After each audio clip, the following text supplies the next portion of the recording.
Well, the way I look at it is if we imagine what our potentials are in the various fields right now, not even futuristic, and imagine us actualizing our existing capacities, you see the glimpse of what I said.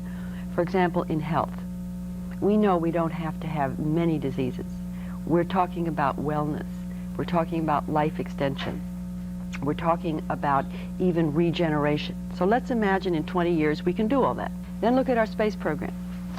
Right now we have a space shuttle. This is the beginning of the development of a new environment. In 20 years we could have new resources, new energy, new space. We will be physically a universal species. Then look at the information revolution with computers, robotics, automation, cybernation.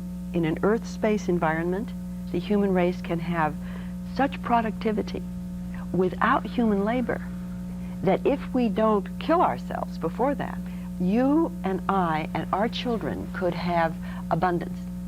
And then, even most important, is the individual human potential. Margaret Mead said we've used 5 to 10% of our mind-body potential. 90% untapped personal potential. Now, if you imagine us not having a nuclear holocaust and not destroying ourselves, and being able to utilize those capacities in an Earth space environment, then you can foresee the human creativity coming forth, and we are literally at the threshold, I believe, of being what I call co-creative with God. That's a very big concept. The definition of God in this context is the process of creation. And I'm a student of evolution. And if you look back from the Big Bang 15 billion years ago and imagine subatomic particles, that's all there was, forming solid material of our Earth, and then out of that coming single-celled life, and out of that coming animal life, and out of that coming human life, and out of that coming you and me at the threshold of being a universal species, what you see is an incredible trend towards greater consciousness, greater freedom, and greater order. Utopia means nowhere, and utopian thinkers are usually aiming at some static goal. What I'm thinking about is we're going towards the unknown. It's quite different than going towards a known. If you just imagine us living in space, extending our life, expanding our creativity, using all those intelligent machines, you end up with something that we've never had before. You don't end up with middle-income housing for everybody. You don't end up with a bourgeois comfort. You end up with transformation, with transcendence that has only been hinted at by the saints and seers of the human race. That's what I mean by evolutionary. Evolution is, for example, an evolutionary step is the step from animal to human. That is a radical leap, right? No matter how intelligent the animal, it's not human. Now, I think we're moving towards a step as great from human, and the best description we've had of that something has come from our religions. For example, Jesus Christ. Thinking of Jesus as the template of the future humanity, imagining that he was right when he said, "You shall do the works that I did, and even greater works." From an evolutionary point of view, I believe we will do the works that Jesus did. I think we will heal.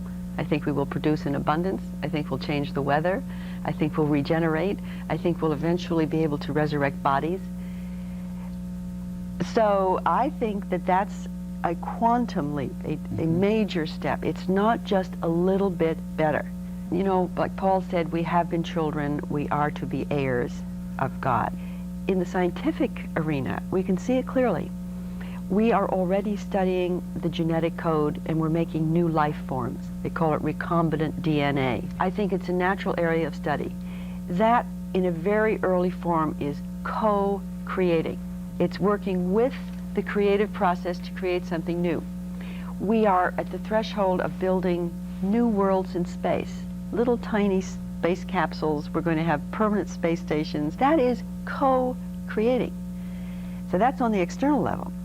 Then on the internal level, when you become more at one with your inner divinity and you follow inner guidance, you begin to be co-creative on the inner level.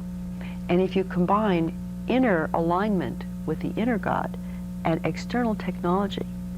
And imagine us using our powerful technologies like nuclear and space technologies in God consciousness. You see a God-like species. I think it's one universe, one creator, and ultimately one being. Very briefly, let's take the psychological first.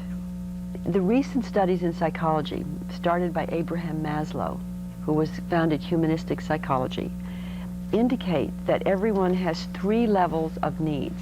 Basic needs for food, shelter, self-esteem. Once those needs are met, the average person has a new set of needs for creative function, for meaningful work. And the 3rd set of needs is transcendent, for something beyond self. And what he discovered is we are not creatures who are just aiming at comfort. Once we have comfort, we're aiming at growth, and we're aiming at transformation, to be healthy. And that we are, in essence, not limited in our creative capacity. So psychologically speaking, once we have our basic needs met, we open up the needs for creative function, participation, that there is no limit to our growth. I'm 55 years old, 5 children, 3 grandchildren. I'm at the beginning of my life. That's what I mean. It's very high because I'm extremely interested in my life. I love my work. I love the people I work with. Psychologically, I am at what I would think of as at the beginning of my full life. And 55 years old, you're supposed to be finished. Technologically, it was Buckminster Fuller who pointed out that we could be 100% physical success, that there is sufficient energy on this earth, and we have the technologies to utilize that energy in such a way that everyone could have enough. And if you combine with that what I call evolutionary technologies in space, in genetics, and information, you see that we don't have to live in the limited human condition anymore. We don't have to work by the sweat of our brow. We don't have to die young. The technologies are freeing the individual, depending on what state of consciousness we're in. The 3rd one is spiritual. What I mean by spiritual is I think that every one of us is a manifestation of the creative force or God, that you and I are manifesting God right now. Spiritual to me means the consciousness that I am a manifestation of God, and my conscious choice to be at one with the godliness of my being. And when I make that choice and can say, I am God in action, and release my separation, I can be at one with you, I can be at one with the whole force of creation. Oh, I agree with John. He's a good friend. It's true we're entering an information society. What I've done is I've just taken all of those things and put them to their completion, and then you get into an evolutionary leap. It does, because as I mentioned, if you can imagine us as an Earth-space species, we might be in a universe full of life, as an example. We may find that as we become extraterrestrial beings ourselves, that we will find we're not alone. You know where I think we are? A newborn baby. We have been in the womb of Earth. We have been working by the sweat of our brows. We have been reproducing the species. Most of us have had to work very hard and live very short lives in order to survive at all. Now we are literally linking up into a whole planet. Our mass media is connecting us, our defense systems are linked, our environments are linked, our economies are linked. We are becoming a whole planet. We are moving off into outer space. We are just opening our cosmic eyes. We're getting our telescopes out there. Mankind, if you look at little planet Earth from outer space and realize it's one body, and we are humankind on that body, what are we doing right now? We're connecting into a whole system. Yes, and more and more and more of us are in touch through our mass media, through our cultures. I want to tell you a fascinating theory about that from Peter Russell's book, The Global Brain. He says it takes 10 billion atoms to make a cell. It takes 10 billion cells to make a brain. And he believes it will take 10 billion people to make a global brain. And with one more doubling of our population, we are close to 10 billion. So it's 8 billion, they're saying, by the year 2010. And maybe there's some reason for the population growth. From this point of view, we need the neurons, we need the brains. Now, the force that brings atoms to atoms and cells to cells to create multicellular creatures like us is also operating to connect our minds. This is the theory. The force of integration, of holism, is bringing human consciousness into connectedness, not because even we choose it, but because nature connects things. And through that connectedness, the theory is that at some point we will have a collective intelligence. There's the theory of the 100th monkey, that in every culture, and I'll tell you about the Soviet Union in just a moment, in every one of those states, there are people like you and me who already feel connected. Now, interestingly enough, none of them are the heads of state. None of them are the heads of the big corporation. None of them are usually the heads of mass media. But there is a critical mass of individuals who are already beyond the battle. They're not feeling antagonistic to each other. Those individuals are networking, are connecting, are linking up more and more and more. Networks of people who are saying, we're not going to allow the world to be destroyed. We're not going to allow the resources to be misused. People taking the future in their own hands. Well, my antidote for despair is to realize the potential for the positive and give my life for it. I truly believe it's a choice. I don't believe it's inevitable that the human race will succeed, and I don't believe it's inevitable that we'll fail. Well, is number one, to know the possibility of the positive in myself and in my world, and number two, to choose to take steps to realize the possible in any way, shape, or form that I can.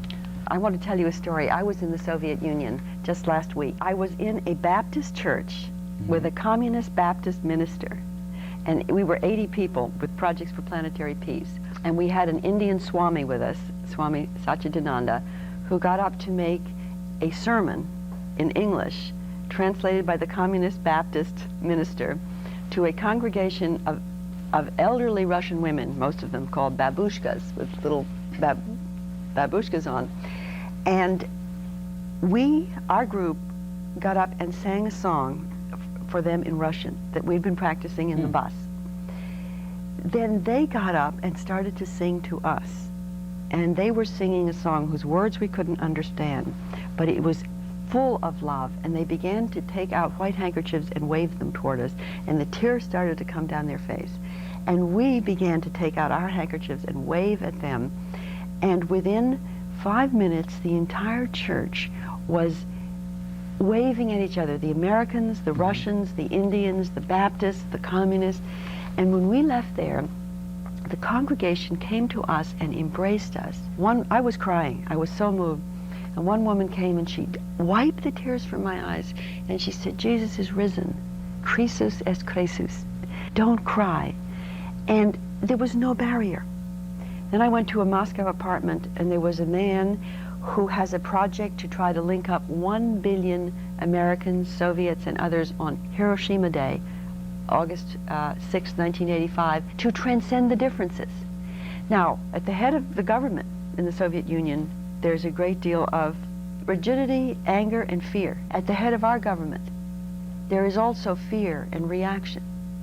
But underneath the governmental level, when you go to the people, heart to heart, spirit to spirit, if you're dealing with health or dealing with childcare or dealing with education, there's no block.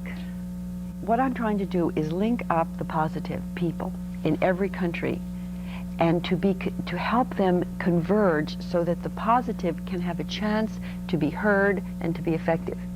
Right now, the negative is more effective for several reasons. One, the mass media news picks up every breakdown. It's not newsworthy when people love each other. It's newsworthy when they hate each other. Now, there's a lot of love in this world. There's a lot of creativity. There's a lot of hope, but it doesn't get the news, so the average person has a biased view of reality. It's not accurate. What I would like is for people to subscribe to the Mind Linkages series so that they could do the work, because what I'm asking people to do is form small groups in their community all over the world. Like in Huntington Beach, I'm saying you can form small groups of people who desire to release their own potential and to serve their communities by building a peace room in their community. I've been proposing them in Finland, in the Soviet Union, and in Huntington Beach. Now, what's a peace room? In a peace room, you would identify the innovations and creative solutions in your community, in health, education, community, technology, and you would bring innovators together with established leaders in various fields to look at positive solutions and breakthroughs, and then you would communicate constantly the positive, bulletins live from the peace room. These peace rooms would connect up with each other such that you would get a lot of convergence of the positive until we can break through into the media. And then I'd like to have a television show. And I'm calling it a new service for humanity. And on this television show, we'd like to do it next year, every single time we talk about potentials, we talk about possibilities, and we'd involve our audience in themselves getting involved in how to live better, to be healthier, and to create a higher quality of life. One of the things I'd like to do is bring people, Jews and Arabs together on this show and show the areas which they do agree in, out of love, out of excitement, out of the desire to participate, out of the enjoyment of being creative. I don't think humanity would be here at all if love didn't have the greater power. My greatest wish is for a world instant of connectedness with each other, with nature, and with God. Yes, in our lifetime, so that we can experience ourselves as one.